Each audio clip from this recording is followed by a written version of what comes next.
शाम के समय शहर के पुराने बाजार में खूब रौनक थी। दुकानों पर लाइटें चमक रही थीं, सब्जी वालों की आवाजें गूंज रही थीं। ताज़ी भिंडी ले लो, सेब मीठे हैं भैया। इसी भीड़ में लोग अपनी अपनी खरीदारी में लगे हुए थे।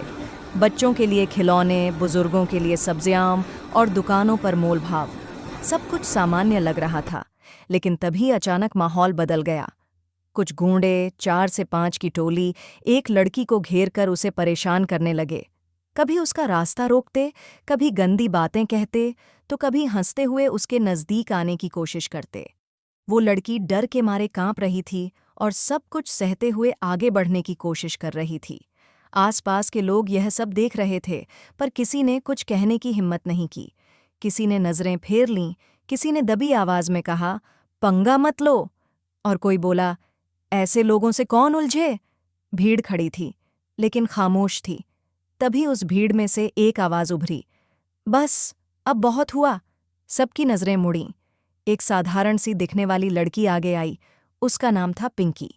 पिंकी का चेहरा शांत था, पर आंखों में आग जल रही थी। वो सीधे घोड़ों के पास जाकर खड़ी हो गई और तीखी आवाज में बोली, अगर हिम्मत है तो किसी और पर हाथ डालकर दिखाओ, अब ये अकेली नहीं है। गुंडे पहले हंसे, फिर बोले, अरे तू क्या कर लेगी। पिंकी ने कोई जवाब नहीं दिया, बस एक पल में बिजली की तरह एक गूंडे का हाथ पकड़ा और जोर से मोड़ दिया। दूसरे को कोहनी मारकर पीछे फेंक दिया, तीसरे की छाती पर लात मारी और बाकी डर के मारे पीछे हटने लगे। कुछ सेकंड में पूरा बाजार हक्का बक्का रह गया। पिंकी ने सबको अकेले ही धराशायी कर दिया था। डरी हुई लड़की की आंखों में आंसू थे। पिंकी ने उसके कंधे पर हाथ रखा और मुस्कुराकर बोली, डर मत, जब तक हम लड़कियां खुद खड़ी होंगी, कोई हमारी आवाज दबा नहीं सकता। भीड़, जो अब तक चुप थी, धीरे धीरे ताली बजाने लगी। लोगों के चेहरों पर शर्म भी थी और गर्व भी। शर्म इसलिए कि वो डर गए थे, और गर्व इसलिए कि पिंकी जैसी हिम्मत उनमें भी हो सकती थी।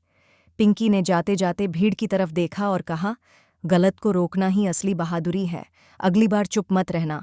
और फिर वो उस लड़की को साथ लेकर बाजार की भीड़ में खो गई, लेकिन उसकी हिम्मत सबके दिलों में बस गई।